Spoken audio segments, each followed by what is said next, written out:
Hello, hello, hello, and welcome back to another episode of High Minded with McCarter. I'm your host, McCarter. I'm her co-host, SK.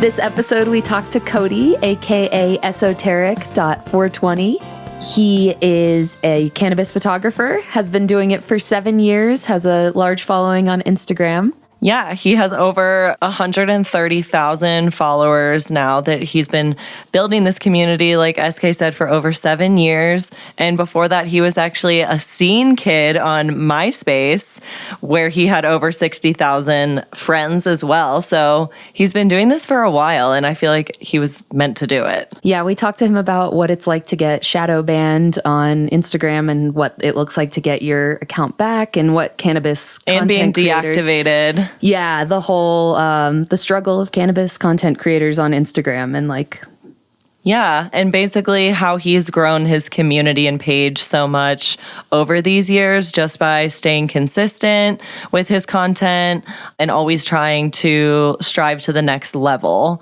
So if it's with photography, getting that better lens, he really loves the macro approach. So getting really, really close in so you can see everything the bud is.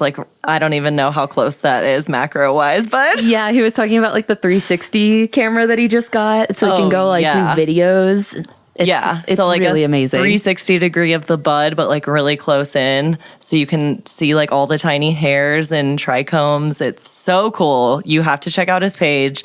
It's at esoteric then the numbers 420. And this episode is brought to you by Hemperbox. Use code McCarterGetsHigh to save. And as always, follow us on Instagram at HighMindedPod. Subscribe, all the stuff. Reach out to us. We want to hear from you. Yes, we always want to hear from you. And I love this month's Hemper box. Got a tornado box in the mail with a really fun new rig. And as always, they hook me up with Q-tips, as well as a new lighter, a new hemp wick. I just ran out of hemp wick. It's so nice having a little head shop in a box delivered right to your mail discreetly, so you don't have to be running out late at night for a lighter or some butane. It's really awesome. And check us out on Instagram or follow me at McCarterGetsHigh. And thanks again for listening. Please follow, subscribe, and as always, stay high.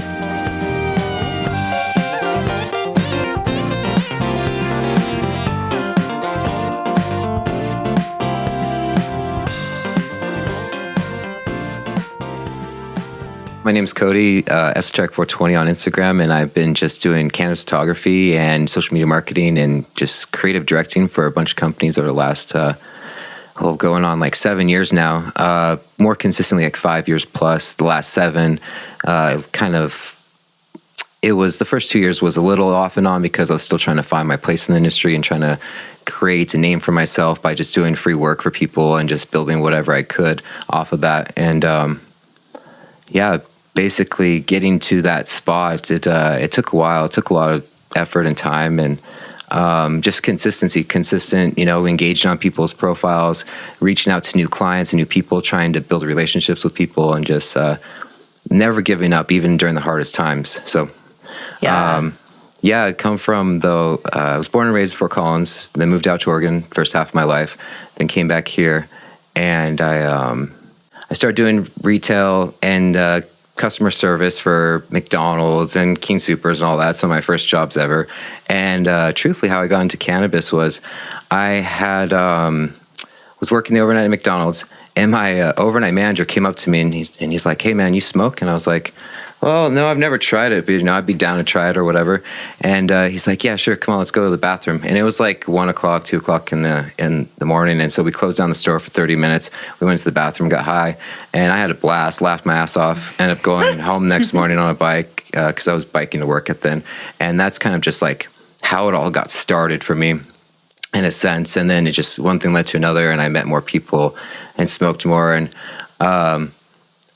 not to get too much into nitty gritty because I could be here for hours talking about it all. Sure. But it's I started growing for myself and for, I think, I don't know, I want to say maybe my mom at the time, but if it wasn't my mom, it was for another medical patient. I can't remember. It's been almost 10 years now.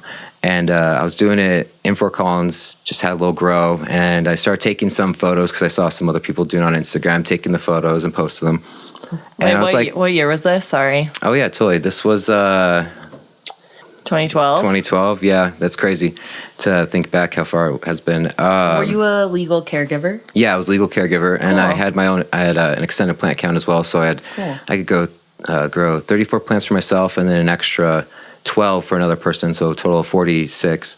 And it was pretty cool. It was going really good for me for a while there. And then Braden was born, my son was born, and I kind of switched gears over into the industry. And I got into cultivating for Kind Love as one of my first industry jobs. I got my support badge and everything. I worked there for probably, I want to say 8 months to a year, pretty solid. And I was just making a commute from Loveland to Denver at the time, back and forth. So after a while, I made the decision to leave there and continue on with, I think, my photography and content, because it started picking up. My follower count on Instagram had grown exponentially, and I was having companies reach out to me asking for content and what I charged for and all that. And so it just sparked this whole new drive in me to start working for myself even more and trying to build a business for myself and a brand for myself and for my family for their future, because that's something that has been done for me. And it's nothing against my parents, but a lot of people's parents had grown up not learning the aspects of wealth and how to create it and how to build generational wealth and then pass that forward to their children. And so I think that's important to teach our children nowadays, so that way we can continue that and build a whole new generation of, wealthy individuals who are proud of their parents and not looking back and being like, oh, damn it, mom and dad, why the hell did you have to go buy those 4 cars and file for bankruptcy or whatever it was, so. Yeah. Yeah. That's so admirable. Yeah, It's cool. Definitely Thank you. Important. Thank you. Yeah, it's important. My kids are everything, so that's kind of where my head's been at recently more so. Yeah, that's so interesting, because our episode that was released today was all about cannabis and like motherhood and parenting as well. And Wow, cool. Yeah, we do a decent amount of stuff on cannabis and parenting on That's our awesome. show. Yeah, so love to hear that you're a proud canna parent. Yeah, Yeah. thank you. Yeah, I have two, a 4 and a 5-year-old. Wow, Oh, nice. congratulations. Thank you so much. Yeah, they're a handful, but I love them, and I'm so blessed. And I, how it all happened was I just look back at it and just know it's supposed to be. Yeah. Now knowing what has happened today and knowing I would never change anything about it. So That's beautiful. Yeah, thank you. They're so lucky to have you. I feel lucky to have them. So thanks. Well, one question right off the bat is like, do they know like what you do? And like, do you explain, do they know about cannabis right now? Yeah, totally. So they know it's medicine. Yeah. That's what I kind of been teaching them. And then they know I take photos of medicine, and that's about the extent of it. I try to explain to them a little more, but they're still kind of too young to fully understand like the extent of everything that goes into it and stuff like that. So Dad takes photos of medicine, and that's how we're going to get a new house and a new car and all this stuff. And I just keep letting them know that. And so I think that's important to, Yeah. That's so amazing. Thank you. I love that. Thank you. Yeah. Do you still grow today?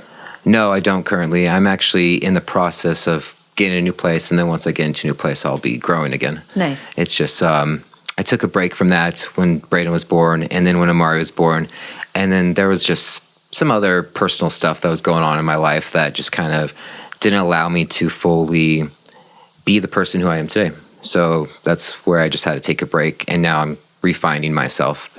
So nice. Sure. Yeah. Wow. Yeah. I was a patient at Kind Love, 8 years ago or so. So thank you. Oh, yeah. That bomb. I didn't know that. That's cool. Wow. Yeah, it was just 5 of us working there, and it was Really?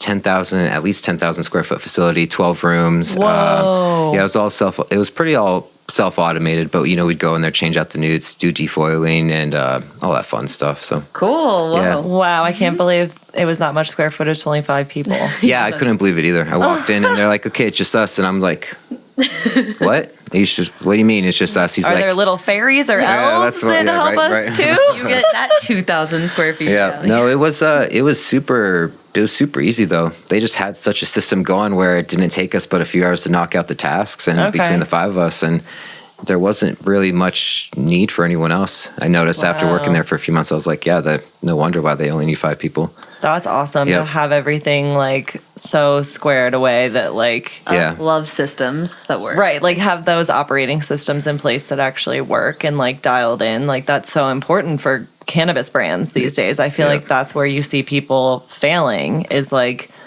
you know, having to hire so many people to try to manage like post-production and all this. Boy, I can think of a few brands already. Yeah, definitely. You're right. Spot on. No, it's crazy. So like, I mean, I guess that was a really great first learning experience then for you kind of in the cannabis industry before you like moved on to your own thing, right? Right. To see like how it doesn't take that much to operate a successful business.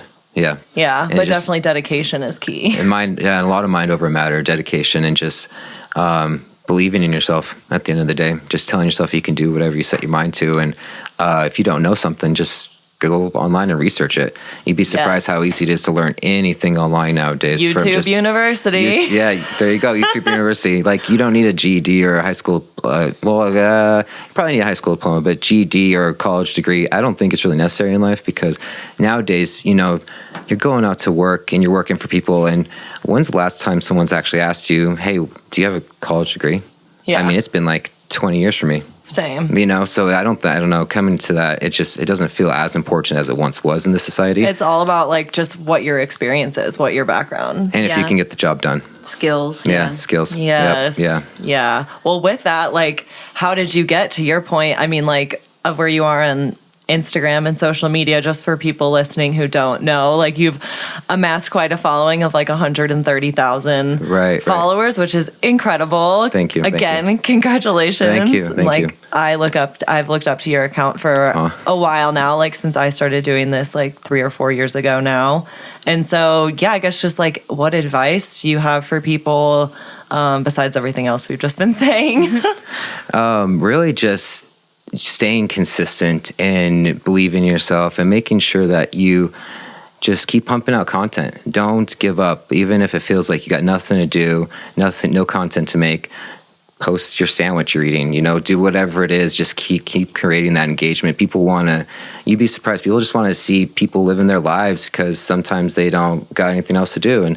And being able to provide that to community, I think is beneficial and helpful because it gives people a sense of well-being, people a sense of like wanting to live and being like, oh, cool, that person's able to succeed by setting their mindset to this, you know, level. I can do the same thing if I just follow their lead. An example, like how you're saying, how you were looking up to me for so long. There's been several hundreds of people have all messaged me and said the same thing. And so being able to provide that to community, I think is huge because it helps grow the whole world in a sense. Yeah. And just being able to give people hope that this is possible. This, you know, you can live your dream and be successful as long as you just put your mind to it.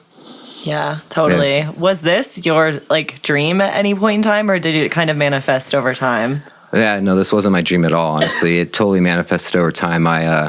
Before I got into any of this, I was actually doing construction, landscaping, working, you know, 7 to 8 with my buddy. We were killing it, doing really good. That's literally like what my boyfriend does. yeah. Well, it's good money nonetheless. It's really good money. It's just wear and tear on your body. And hard hours and like hard hours. Manual labor. Yeah. But, you know, like I said, once you get into that mindset, it just becomes another thing of every, you know, whatever.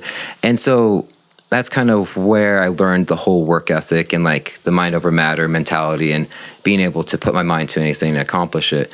And for the first couple years of my Instagram growth and stuff like that, it was kind of slow. And then out of nowhere, I started creating content and I started just analyzing and pretty much, what's the word I'm looking for? Just studying everybody else and seeing what was working for everybody else and seeing what was going viral. And I was like, okay, cool. That's going viral. That type of content's going viral. People just want to see super dank joints. They want to see super dank blunts. They want to see people getting lit off their ass doing crazy, stupid stuff. So I was just like, well, how can I capture that and make it my own? And so I did that. And sure enough, it started working. I was seeing my posts go viral from other accounts on the Explore page when and before artificial intelligence came into play and started, you know, really shadow banning accounts and all that fun stuff. Yeah. I was seeing my post go viral, and shoot, it was crazy. I was getting Like millions of views? hundreds of thousands. I had a couple posts hit 1 million per.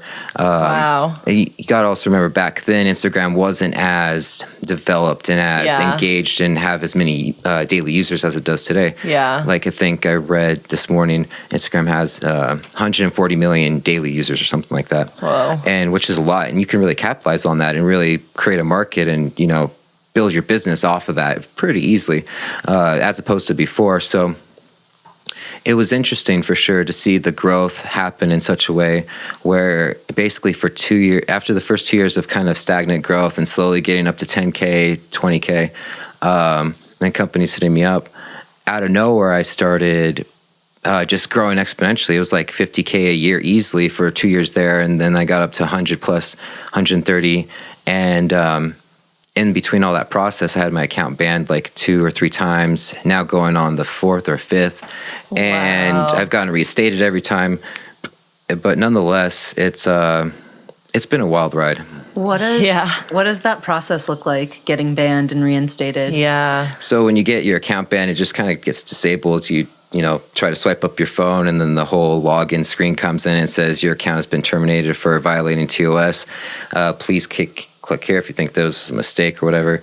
And I don't know about nowadays, but before they never had like an actual official form you could go to from clicking the link, and so you kind of had to know where to look and how to find that form. And so luckily I got given that link to the form, just an appeal form essentially, to go file an appeal for your account to be reinstated. And I got lucky, got the link and everything, so, and found out then how to do it, and just basically blowing them up, honestly. Just bugging the fuck out of them, being like, hey, listen, this was not okay. I run a legitimate business in the state of Colorado. There's nothing I do that's illegitimate, and I'm just trying to create content for this platform. Yeah, and you're not selling anything. And I'm not selling anything at all, which is huge. And I think that's probably been my saving grace this whole time. Right, versus other brands who actually go on there, like dispensaries and cannabis wholesalers and stuff, who actually go on there and will get their account banned. And then that's that, because they are actually selling cannabis. So there's nothing that, you know. Totally. And so it's a fine gray line you're walking on with this whole industry, in the whole social media realm, at least. Mm-hmm. Yeah, I've only had my account, like banned or terminated once, and same thing. It logs you out. You try to like log back in. It says you've violated terms. Then you click appeal, and luckily I got the appeal form too, so cool. Was able to just submit that, and they were like, oh, sorry, we made a mistake. Yeah, every time because they don't want to get sued or anything, or have any big lawsuits come after them, because they don't know who they're dealing with at the end of the day. We could be owning a 5 fortune company, you know, in a very successful business, and whatever it is, their whole stance is because it's federally illegal, so they have to remain by those federal laws. And I get it, but at the same time, you're censoring businesses who are trying to work and trying to make money for their families and trying to create a living in the future, and it's just not cool. And just us showing how we live. Like, it's literally us showing like what we do every day. Normalizing cannabis. Yeah. So it's literally the fact that, we're not selling anything. We're just showing people what we're doing. Like, how can you, that's literally like trying to ban our free speech. Is it a person that reports it, or is it that's AI that's the thing. We don't really know, because I've heard that if you get like 10 or 20 people to report an account in a certain amount of time, then it will like trick an algorithm for them to like shut it down. But then other times it depends on like wording. If you say anything about like deals or like anything about money, that will also, like, haven't you heard similar things? Oh yeah, no, I have.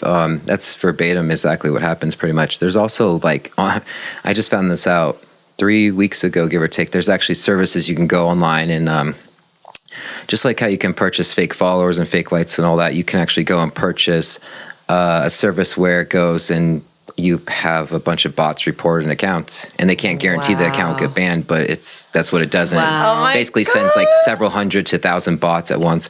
And so speaking of fucked up. Yeah. And so speaking of all this, it's a business tactic at the end of the day. You know, you're trying to, like, it's a dog eat dog world out there. Sometimes it kind of sucks to think like that everyone's trying to go for the same goal, but at the end of the day, super successful businesses are going to make sure they stay that way no matter what, even if it means fighting dirty. And it does suck to think that, but they will use those tactics. And speaking of which, I'm not sure what happened, but I'm almost positive this happened to me not even a month or two ago.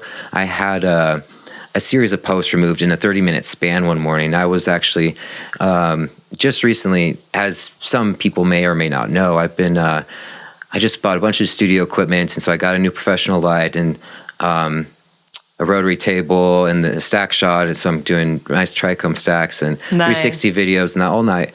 And so I've been really stepping up my game lately, and I think potentially, it's hard to say. I might have been stepping on some toes, and people might be seeing that and being like, "Oh, fuck this guy! Who does he think he is? You know, that's not cool at all."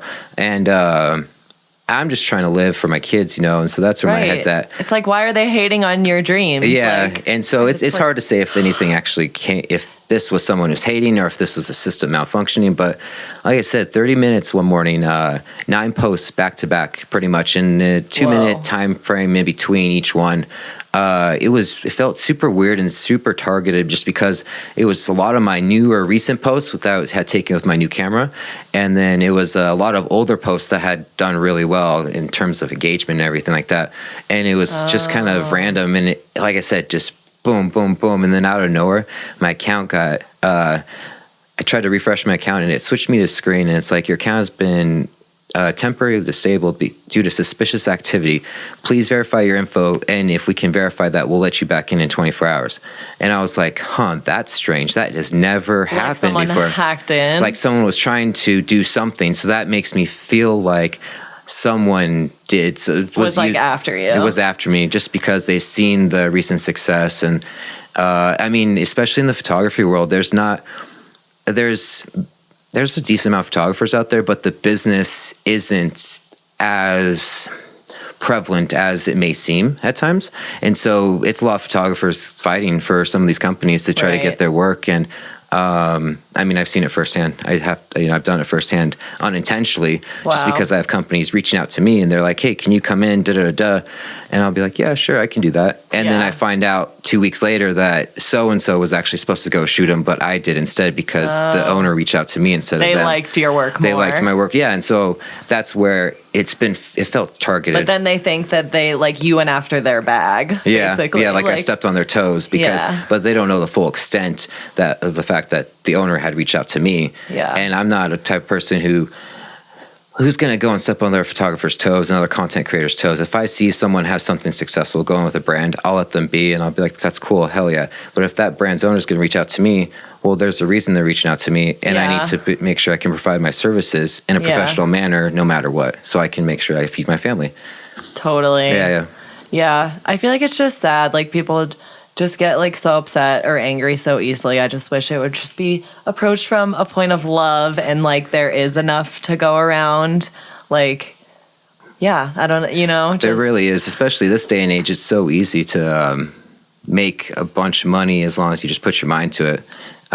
With inflation skyrocketing and everything, and then some, it's crazy. It's honestly 5 times easier to make $500 today than it was just a few years ago. I agree. So yeah, with the harnessing of social media. Yeah. Especially. Were you always active on social media? Back to MySpace days? Yeah. Or was Instagram kind of like a one-off? Or Tumblr? Oh boy, so we're talking, okay, so and MySpace. When did you post your first cannabis photo, would you say? I think it was with MySpace. I don't even honestly remember. It was so weird. I met this guy, Tyler, and he somehow knew how to plug my account into the whole network, essentially. And he had this back door where he was just creating this network of scene kids on MySpace? Not even scene kids, but just everyone. So it was crazy. I got plugged into this network, and out of nowhere, it was I was a part of millions of other people's feeds and stuff like that, and vice versa. And so it was just this constant growth. Cool. It was really weird back then. I don't know the whole extent of it. It was a little community page, but that was big. Yeah. I think that's what the whole thing was. And then he also created an app off of that people could plug their accounts into, and basically your accounts would go. So you were plugged in early to Plugged in, yeah. I ended up getting at that peak of my MySpace days, it was like 68K or something followers on MySpace. Wow. Or subscribers, were they called? I think they were called Friends, I think. Friends, that's what they're called. Yeah, SK for the Top win. 8. Oh, man. MySpace. That was, that was the Let's be day. friends on MySpace. Yeah, and so Can I be in your top 8? Yeah. I got a small taste of that, and then for years didn't even touch social media at all. And it was like I this dropped is social media. nuts. Yeah, and then it was, like I said, random. Picked it back up, saw people posting, and I was just like, screw it, let's do it again. And I actually had forgotten about my MySpace days until I was starting. The Instagram was starting to really ramp up, and I passed 20K, and I was just like, why does this all seem so familiar? And I was like, oh shit, Deja vu. MySpace. And I was like, whoa, that's really crazy. How is this happening again? It's like you were meant to do it. Have you tried to like harness back those people from the MySpace days? yeah, Like those 68K? can you like, still is there get a way access? I them? don't even know, honestly, if I can still get access to that, because I forgot. It's been so long. Right. I don't know any of my account info anymore. like throw up a couple old pictures and see if people are like, oh yeah. Wait, but all the MySpace stuff was just photos of you. It was nothing cannabis. right. Just photos of me. Yeah, just photos of me and my scene hair and scene dressing and the whole nine. Yeah. I love it. Yeah. And now time for a quick commercial break. Major shout out to today's sponsor, Hemper. Check them out at hemper.co or follow them on Instagram at HEMPER. My favorite thing about the Hemper monthly subscription boxes are they always come with stuff I seriously need, like this debowler that's silicone. I use it all the time and it's amazing. I don't know what I would do without it. She literally uses it every single day. They're just always really fun to get in the mail, and it always has stuff I need. Like I'm not running out to go get a lighter or the hemp wick I just ran out of because I just got some in the box. So be sure to use code McCarterGetsHigh at hemper.co. So then what about when you picked up Instagram again? Did you immediately start doing cannabis stuff, or did you just do regular content first? Oh no, so it was regular content. It wasn't fully cannabis for about the first year, and a lot of the followers and stuff I had were just close friends, family, and everything like that. And then I want to say like 2012 or 2013 or something crazy like that. I don't even remember fully. Like when the first few years it came out. Yeah. And I just same with me. Created the account because like, oh, this is cool. It's going to be potentially trendy one day. And everyone else did it. And like I said, 1,000 followers. And then what was I doing? Just one night, I think I was bored scrolling on Instagram. I was like, I haven't opened this up. Let's go check it out. Started scrolling. And I saw a friend of mine post a picture of his cannabis plant. And I was like, and I got the idea. I was like, oh, we can do that on social media. And I was like, huh. It's like a whole new world. It's a whole new, exactly. My mind just like blew up really quick. Literally. I was just like, whoa, this is cool. I should try this. And so I did. And I just grabbed my, it was a Galaxy S9. I was growing at home in my basement. And I was just taking photos of my plants in my basement. And I was taking photos, posting them, no Method 7 lens filter, just cool angles, I guess. And I was posting some of them, and it got some likes here and there. And then I decided to really take it up one day and post some more. I think I got up to like 2 or 3 times a day, and I was actually going through and liking other people's posts that had liked my post to try to build up that momentum and that engagement momentum. And sure enough, I did that for 8 months solid, easy 8 months, just 6 hours a day, probably just sitting there. And it you know, I pissed some people off, like my ex at the time, and but you know, in the end, it was all worth it, because now where it's gotten me today has been so. I look back and I'm like, damn, maybe I should even try it harder, because you know, maybe I would even be farther right now potentially. But you can't look back at those things. So totally, no, you did amazing. Yeah. So wow, that is so crazy, especially looking back and think, I'm just like, because I think about that too, of like, why didn't I start posting like cannabis stuff earlier? You know, like, because I didn't start posting cannabis stuff until like 2017. Okay. Well, yeah, the whole stigma behind it too. You know, everyone was like not as accepting as they are today. Yeah, I thought my parents would have like disowned me, basically. Yeah, was why I didn't do it sooner, until like in college. Totally. I did it right when I moved out here, like literally the month after I graduated college. June 2017, moved out to Boulder, and was like, I can finally be free, I feel like, to post about cannabis and my love for cannabis. And like, that's where it all happened.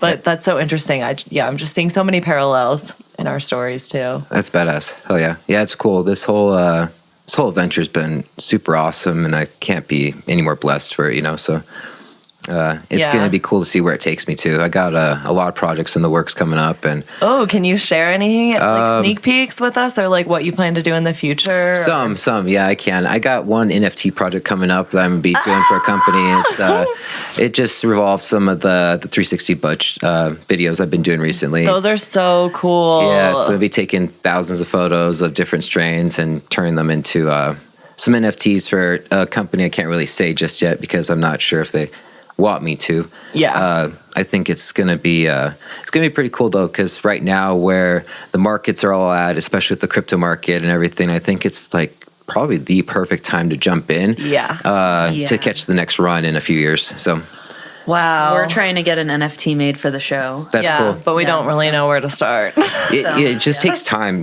I had this idea of the whole NFT thing about a year ago when they first crypto was having its bull run back in January, February, March, basically at the end of its bull run, more so I should say, back then, last year. And then come, I think right then in March, April, May is when like the NFTs started popping off. And everyone's like, oh yeah, you got to buy these NFTs and da-da-da. Later I found out that people were just inflating their own NFT prices to basically create this crazy Ponzi scheme to sell off their NFTs to people who didn't know any better. Yeah. So a lot of people got burnt in that whole process, which kind of sucks to think about. Damn. I don't know if you guys know anyone, but if you do, it's just I feel for them because that was a crazy time to be in this economy, this whole world, Yeah. And so with that said, I got the idea last year and I was like, damn, what am I going to do for an NFT? And it took me pretty much 8 months to figure out what I was actually going to do. And it wasn't until I think I saw, I don't know if you guys know this person on Instagram, video.macro. He does a bunch of 360 photography and stuff like that. And he's actually who kind of gave me inspiration to get into that and to try it out in the whole nine. And I was like, fuck, that's what I'm going to do. I'm going to create some NFTs like that. And then I also saw some other people creating these like virtual 3D playing cards. And I was like, well, shit, if I just mesh these couple ideas together, it would be super cool. Yeah. And so I was like, well, I'm just going to put it on the universe and try to manifest it and see if it happens. Sure enough, not even 2 months earlier. So where are we in May? And so March of this year, company reached out to me and they're like, hey, you need to come take some photos. They found out I can do the 360 videos. I actually got the gear specifically because they had asked if I could do it. And I was like, fuck it. I'm going to just take that leap of faith and I'm going to get the gear. And if it works out, then it does. If it doesn't, well, then I can continue working on that skill set to improve for next time. Sure enough, it worked out great. And I ended up creating a dope video, which I'm actually going to be dropping for said company potentially later this week. So that will be the earliest like sneak peek people can potentially get of what is to come of the NFTs. Do they have utility? Like, I don't even know, honestly, because I'm just being brought onto the project and they're still working out the details of when I'm going to come in and take the photos of everything. And so I'm sure when that happens, I'll be asking all that to find out more info. Yeah. It's been a slow but sure process because how much is going into the project it's pretty massive, to be honest. And they are talking about potentially upwards of 30 different strains, which all need 360 videos. And it takes anywhere from easy 5 to 6 hours per strain to shoot for multiple layers. Oh my God. I was just going to say, like, how many hours is this talking? So that is so time intensive. Yeah, it's very time intensive. And that's like, how many buds do you get? Like, how many nuts? Was it one bud per strain, probably? Yeah. Wow. So it's like you and that one bud for 6 hours. Yeah, pretty much. Beautiful. Well, yeah, I pull out my laptop and get other work done, of course. But yeah, because it is... how much does it turn every, like, shot? 1 degree. 1 degree per angle. So I get... Basically, you'll do the stack shots. I'll start them from the beginning and I'll start a start point and get an end point and basically, set all of my stack shot. And then I'll set how many degrees I want it to turn and how much of the degree I want it to turn as well. So I could say like 360 times by half a degree. which would only be 180, but it'd be half-degree increments, so that way you get like a little more crisp and smooth motion picture, essentially. Or you can do even finer if you're doing like trichome layers and stuff like that, just to give people an example. And a typical bud 360 shot is anywhere from like 2,000 to 3,000 photos. Wow. Wow. Yeah. Can you give a rough estimate of like what you would charge for a project like that? Or do you know? Anywhere from like 700 to 1,000 plus per strain. Okay, yeah, I was gonna say, wait, I thought you were gonna say like 5 to 10 grand or something. No, but per strain. Okay, so it's, that makes for sense. a project like that, it's going to be anywhere from like, I mean, I'll obviously give them a good discount, but I'm thinking easy 15 to 20. Right. Yeah. Yeah. I was like, 20 to 30 maybe. Yeah. But you know, I look at it, things like if I can build a good clientele and I can put in a good word for myself by my good work ethic, and I can cut them a good deal initially, I can secure that client, and then later down the road I can be like, hey, listen, Get more out of it. yeah, later. exactly. Yep. It's just building that client relationship at first. I feel the same way. Yeah. And it's challenging because you don't know how much to charge ever until you go and charge them, and they're just like, okay, cool, when do we start? And you're just like, oh shit, I just charged way too less. Right. I need to go back and do that. And I had that conversation with my dad last night, actually. He was telling me, we're talking business for about an hour, and he had called me and just shit talking, and he's like, yeah, man, just start charging more. You would be surprised. I just started charging double on all my work, and people are biting it up. I'm just like, what? He's People like, are biting it up. yeah, he does bathrooms. Yeah, he does, inflation. Yeah, he does bathroom remodels and stuff like that. And he's like, yeah, I just usually was quoting like 10 to 15K for a bathroom, and he just doubled to the 30, basically to 30K. And he said people are still saying okay with no problem at all. Wow. Not even blinking an eye, just been like, yeah, when can you start? And he's just like, I didn't even realize it was going to be that easy. So he's telling me last night, just start charging more. Double your prices, Yep. Wow. Especially in this economy, like if it's going to keep going the way it is and inflation's going to keep happening, like, dude, it's nuts. You have to get ahead of it. Yeah, you have to get ahead of it until they decide to force us into a recession by raising rates too quickly over the actual inflation rate. Yeah. Yeah, it does feel like they're kind of getting to that. They're trying. They're pushing the rates higher, which is definitely, you can feel putting pressure on the economy. Finally, it took Jerome Powell so long to... Yeah. Anyway. SK loves her politics. Yeah, I can get into it for a minute too Economics, myself. I love it, yeah. Economics. I love economics. I taught myself economics this last couple of years just Me from too, being at home, because I was just like, you know what, screw this. I need to get ahead of the curve. I need to become financially secure and wealthy. And I also found a few YouTubers who helped inspire that at the same time. So it's been pretty cool. Nice. Yeah. Wait, are you on YouTube as well as your Instagram? Yeah, Instagram, Twitter, YouTube, and that's about it, really. My Facebook, but you know, there's not really I do much on Facebook because it's so heavily moderated. So Yeah. Is Instagram your biggest platform? yes, it is. Yep, and then Twitter being my second, and then YouTube being my third.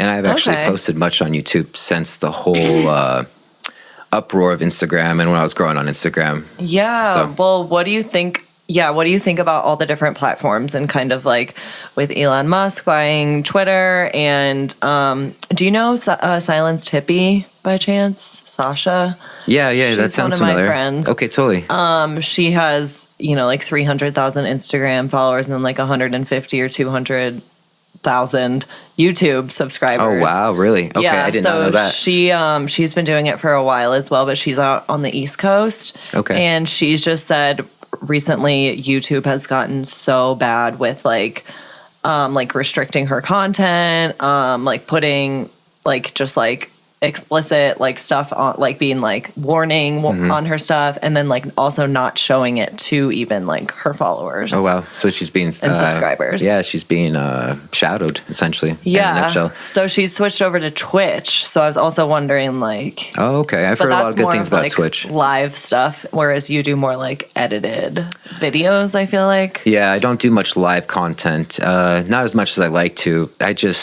There's so much going on in my life where like I honestly just need another me to be able to take on a whole nother side of this business I want to be able to push. Me too, with like the website and just everything. Yeah, blogs and videos. It's like we need 3 of ourselves to do everything. Speaking of the whole social media thing and Elon Musk and everything, like I'll keep to this short and then go to social media. But Elon is actually releasing, you may probably know this, a humanoid robot is in process of beta development and has already made one to showcase. Basically, a robot that looks like a human that can perform mundane tasks for us so that way we can get more done. They're going to go out and do your dishes, mow your lawn, vacuum your, carpet, do whatever you need to do around the house. And he's saying they're going to cost anywhere from like $30,000 to $35,000 to start.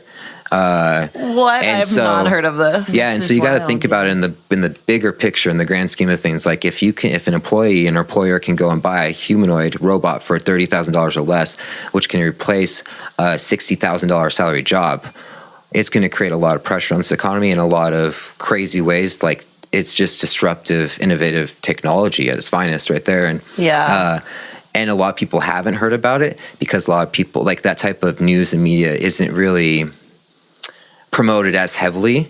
Just, I don't know why, honestly. It's really weird because there's been so many people I've told about this. I'm like, what? I've never heard about that. I'm like, wow, this is pretty big news in the tech world. Like technology cannot be stopped and it's only getting faster and evolving more quickly and becoming better by the day. It's insane to think about. Yeah, that really is. So would you guys buy a robot?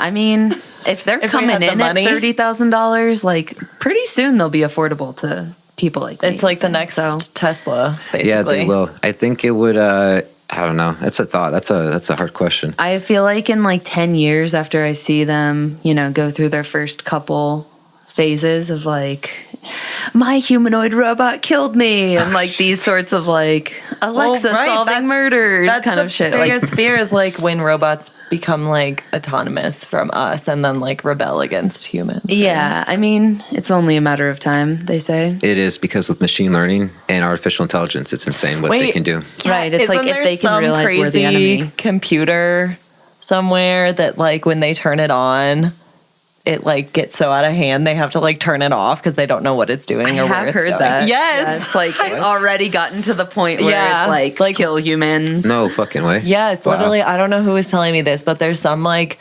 crazy supercomputer that they've designed like in like China or somewhere, I think not in America. And it's literally like so advanced that they can only like turn it on for a certain amount of time to study it.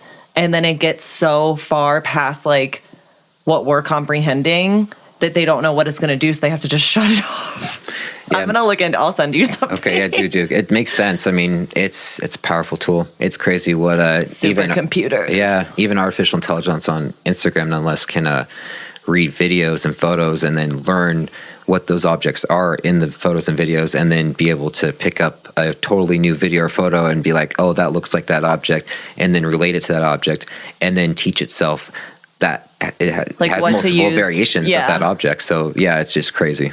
Oh, wow. Well, are you like scared, I guess, at all of the future of like social media and us still being able to like harness our careers and like, or do you believe in like free speech will prevail? Yeah, that's a good question. Because like we can't use TikTok either.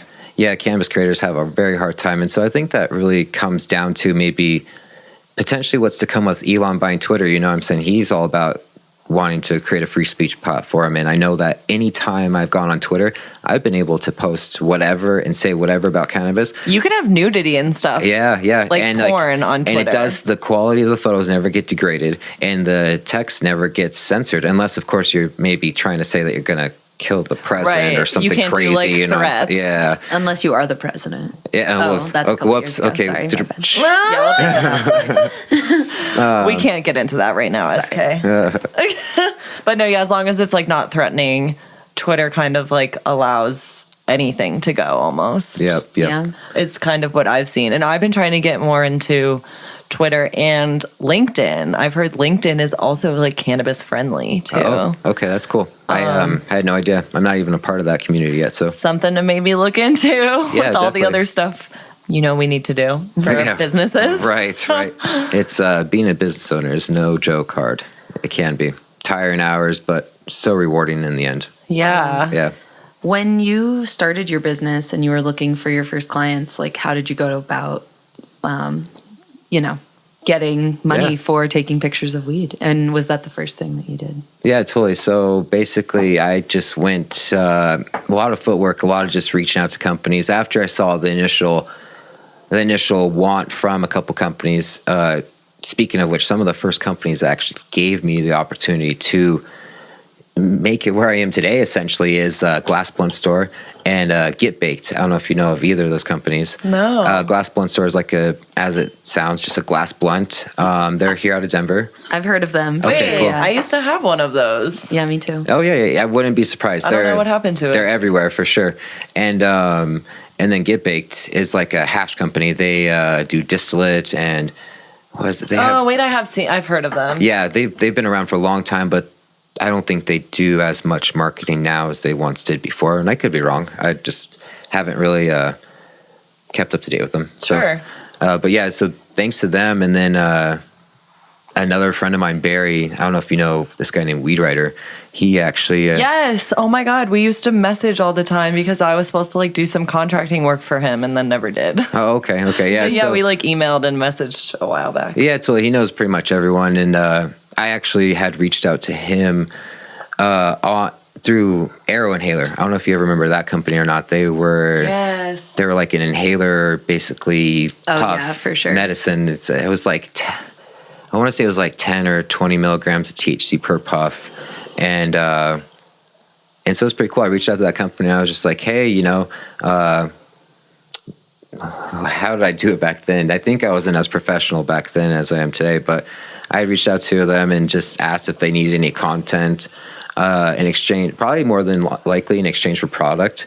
Because at that time I was just That's how I started. I was just like in exchange for product and free products. Especially Yeah. something like that that's like, I'm not going to buy an Arrow inhaler probably, but Right. like, yeah, if I'll you'll use give it to if me, you give it to me for it's like, I'm free. curious for sure. Well, Yeah. so I ended up getting invited over to Cultivated Synergy, where his office was. R.I.P. Yeah. Cultivated Synergy. Rip, for sure. And so he ended up inviting me over, and then that's how that relationship started, and it's been ongoing since. And because of him, because of Glass Blunt Store, because of my kid's mom as well, they all have been supportive in one way, shape, or form to help me achieve the unthinkable. Like, I didn't ever anticipate my life to go this way. Aww. So it's really cool. What is like the highlight of your career thus far? That's a good one. The highlight of my career thus far, I'd have to say, oh gosh, that is... We can come back to it if you No. want to think about it. It's a good question. I just have like potentially two, I think. And it depends on what kind of, I guess, how you want to look at it. So one of the huge highlights, I think, that really, really inspired me to just take it to a whole nother level when I was growing at that rapid pace I was a few years ago was when Atlantic Records had reached out to me.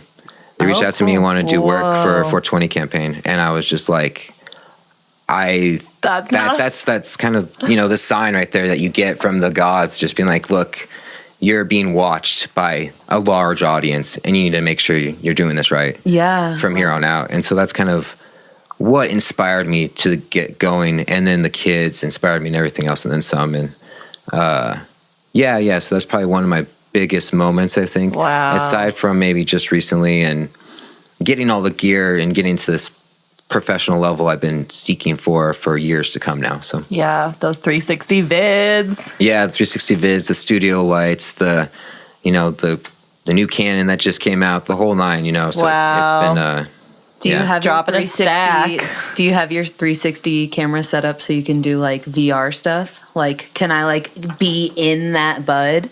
Oh, okay. Whoa. I've heard that that's kind of like metaverse, Totally, stuff. You should look into doing that. Yeah, I don't have it set up like that, but that's a great idea, Like, honestly. People getting high and then just like diving into the Wait, that's brilliant. The photos I take and those videos and stuff, I can actually create 3D virtual objects out of them and basically remove the whole object from the video, even if it's spinning, and then put it into anything or onto anywhere, and it becomes a 3D virtual object. So I think it's totally possible. I just haven't gotten that far and taught myself that just yet. I have a question. Yeah. What are your goals for your career in now the future, since you've just now hit this like next level? I think what I'm really like, my whole life, I've always been about just going with the flow and about just like letting things happen. I feel like how they are supposed to.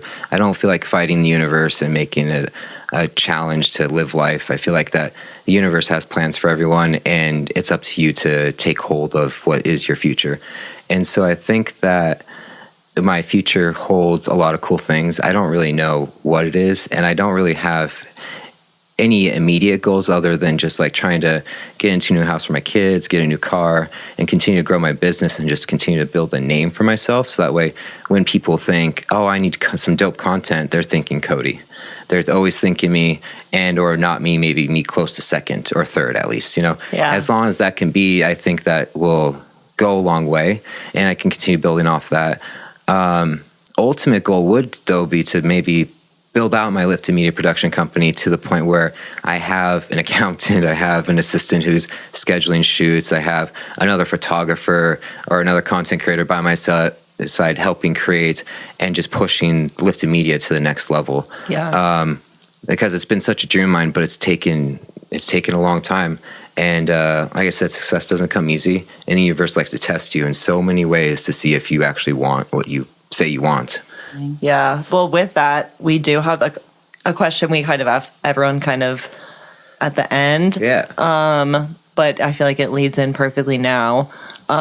What do you see of like happening with the cannabis industry, whether like federal legalization or just anything that comes to mind?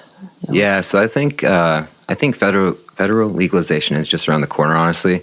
And I think why I think that is because the fact that they've been just so much more lax about it. They've been letting the states do their thing. I mean, I don't know, I forget how many states exactly are now medically or recreationally, but there's almost, I think, 75% of the country that has gone green, if I'm not mistaken. So yeah, I think they're kind of treating it maybe like the alcohol prohibition times where they let all the states kind of decide for themselves. And then once all the states kind of decide for themselves and they have all their senators, politicians, and anyone else they want to have capitalize off of that cannabis market in the stocks that they want to be in, or in the companies, invested in the companies they want to be invested in, basically before they cut the ribbon and let it loose, And then once that happens, or else it'd be a shit show with people trying to like get in. Oh yeah, is this going to be a crazy shit show? Because everyone right now is kind of still like not sure. They could pull the plug at any time. Yeah, but those who are sticking out right now are going to be rewarded in the end,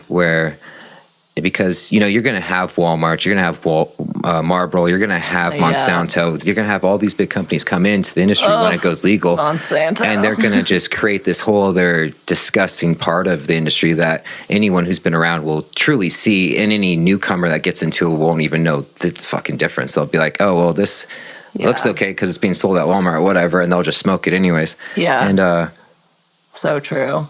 But they got to capitalize off of it, just like everything else. This world's a business. It's being ran like a business. We live in a capitalist society now where our country is a business. The globe, it's the global society is a business, and it's global economy. And they're seeing like where things are successful and where things aren't successful, and and they want to capitalize on it. I feel. I mean, you hear all the time of Congress making trades on the stock market and how they supposedly banned Congress from trading and this, that, and another thing. And it's just it's all hoopla. Everyone has to make money somehow. So the best way to do that is, get into the cannabis stocks and then legalize it. And then everybody else jumps into the cannabis stock, aka retail investors. They drive up those prices. And then the politicians, senators, and congressmen who knew it was going to get legal, who bought in early in age, profit off that. And it's just a game. It's just a big game. And you just have to know how to play it to get ahead. Yeah, I'm all about actually creating futures, and part of that is building multiple businesses. And I think that eventually, if the media marketing and Lifted Media, takes off the way it is, I would ultimately like to start my own little dispensary or retail shop or whatever it is, and grow my own buds and sell it to the public. Because for a long time there, during my whole growth, I had thousands of people ask me, where can I find your bud? Where can I find your bud? Because I was taking photos of my own bud at home, and I learned from someone who's been doing it for 30 years in the black market, down in Florida, on the West Coast, the whole nine. And I perfected their formula and then basically added more to it to make it even better. And so I was doing really good. Nonetheless, not to try to gloat much or anything, but like it just, I'm proud of myself and seeing all that I accomplished and then knowing what I can accomplish in the future based off of that and seeing the support that I still get to this day. And people still hitting me up to this day being like, where can I find your bud? And I'm just responding, one day, man. Don't worry, one day. Do you have any tips and tricks for the home grower to Oh yeah, we love a tip or hone trick. Hone their skill, low stress training, trellising, lots of tender love and care. Do you sing to your plants? Or play Talk to them. music to them. Just talk to them a lot. I was never a big singer. Played music, but talked to them a bunch. Just tell them how pretty they are and how they're doing so good, and just really, they're living plants. You know what I'm saying? They're living things. They're creatures too, and this plant was put on this earth by some higher power out there, whether you believe in God or the universe or whatever your higher power may be, and it's here to stay, and it's not going anywhere. So you gotta embrace Mary Jane as she is. Yes, beautiful. Wow. So our last question is, if you could get high with anyone, alive or dead, not family, who would it be and how would you consume? Oh shit, that's a tough question. I think damn, putting me on the spot here. I think probably the first person that comes to mind is Seth Rogen. He's just been a classic. He's been my all-time favorite stoner idol. His success and seeing how he's been able to capture his manifestation and bring it to a whole other level just through his comedy, through his stoner comedy, nonetheless, has really... And social media. And through his brand Houseplant and everything, has really set the stage for what people believed couldn't happen. Yeah. And like my dad, for example, verbatim, he's like, you'll be lucky if you ever see cannabis legal in your day. And I remember him telling me that so much growing up. And look at all of us now. How would you consume with him? Oh, right. The cross joint is the most typical thing, but honestly, just probably a couple of fat bong bowls and just some good old stories and laughter. Yes. I mean, I'm just telling him stories I got and hearing his stories he's got. I think that's the best. Do you have any crazy weed stories you can share with us? Like funny things that have happened while you were high, or like... It was a DMT experience. So I was smoking DMT actually a year prior to this. It was in 2011. I was 21. And a year prior to this, I had basically researched it. My friend had told me about it. I was really into acid at the time. He's like, yo, look at this, check this stuff out. It's like acid, but on another level. And it's created in your brain. I was like, what? And so I looked it up, did research, found out it was created in your pineal gland. And it's basically created as fast as it's used. And I was like, wow, that's insane to think about. It's your dream drug. It's the drug that's released when you're born and when you die. And back then, I didn't really put too much thought into it other than that, as I am now, where my mind has evolved to today. But back then, a year had passed. My buddy had told me he found some. He's like, hey, man, I found some that was made from the mimosa root bark or whatever that was, I believe. If that's the right stuff? No, he said it was made with mimosa root bark, but it was from the back of a toad, if I'm not mistaken. And so I honestly forgot all the research I'd done a year prior. So I just bought 3 grams of it. And I was like, screw it, I'll buy 3 grams and split each gram into thirds and it'll be good. I'll be fine, Well, so I got home, kept that idea in my head. And so I put the first, and I was with, her name was Hannah at the time. It was an old ex of mine who I'd been dating for almost a couple years, up until just a few months after that whole thing. Nonetheless, so I put the first 3/10 into the bowl, no weed on it or below it or anything. I just like tried hitting it, and like I said, I forgot to do the research, and I was just super newbie about it. Hit it, sucked straight through the bowl, and I was like, okay, well that didn't work. And I was like, I'll put weed on it. That's what I'll do. Or put it on weed. And so I put hold on, give me a second. I love this. So I put the weed in the bowl and I put the DMT on top of that, the 3/10, whereas as many people may know, a normal dose is half a tenth.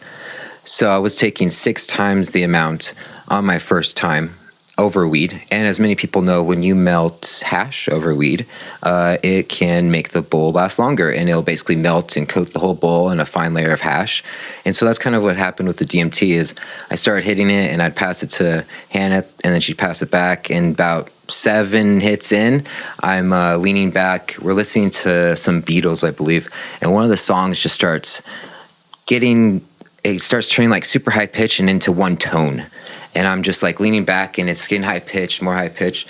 And the one tone is going, and I'm just started to go down this kaleidoscope, this like vortex. It's like tunnel. It was this, how do I put it? Just like a tunnel, like a kaleidoscope. It was like a bunch of geometric patterns and shapes. And I just started traveling down it. Like my whole vision turned into that. And all at the same time, my body was feeling like it was dissolving, and I was actually becoming like one with everything. And so after I traveled through that tunnel, that's when my astral body started leaving my physical body, and I saw my physical body sitting on my bed as my astral body's lifting out. And I saw myself sitting there grabbing my bong, kind of shaking back and forth because I was leaving my body. And so at that moment I was like, well, shit, do I need to go back and make sure I'm okay, make sure my bong's okay? And so I actually tried. And I fought it, and I shouldn't have. And so what happened is I went back. I vaguely remember putting my bong up on the shelf, but then 2 hours later, I landed in my friend's doorway, and I was grabbing onto his door frames, both hands, and I was like looking around, and I just see a bunch of like what looks like vibrations everywhere in the air, little squiggle lines everywhere, and I'm just like, it felt to me like they were like vibrations of the universe. Essentially, that's what I was seeing. And my buddy was there with his lady, and he's looking at me, and he's like, "Bro, you smoking the Deemsters?" And I was like, "Huh? Yeah, man." And he's like, "Yo, you mind if we hit it?" And I was like, "Go for it." And he's like, "Cool, man."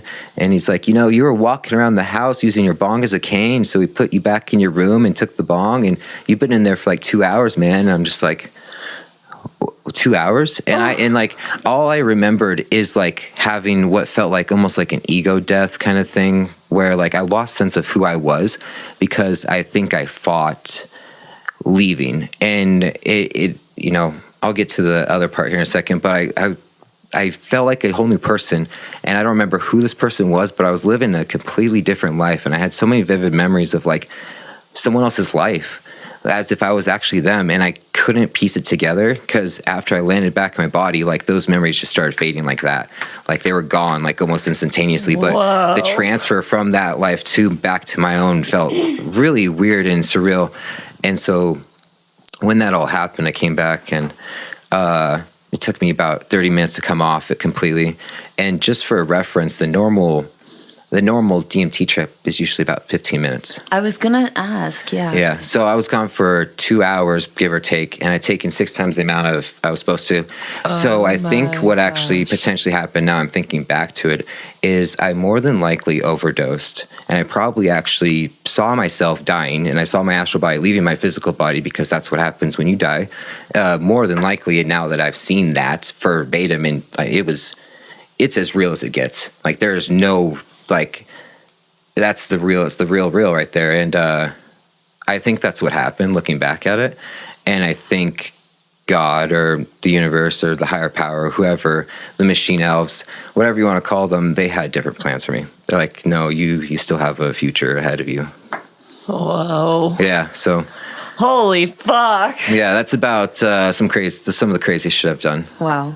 That was amazing. That was a great way to end this. Yeah, definitely. Where can people find you again? Oh, yeah. Okay, so people can find me on Instagram, esoteric.420. Wait, let's spell it out for people. Okay. ESOTERIC.420. Pretty much the easiest way to find me is on Instagram. You could go to my website if you wanted. It's theliftedmedia.com, or you can find me on YouTube under Esoteric Kush.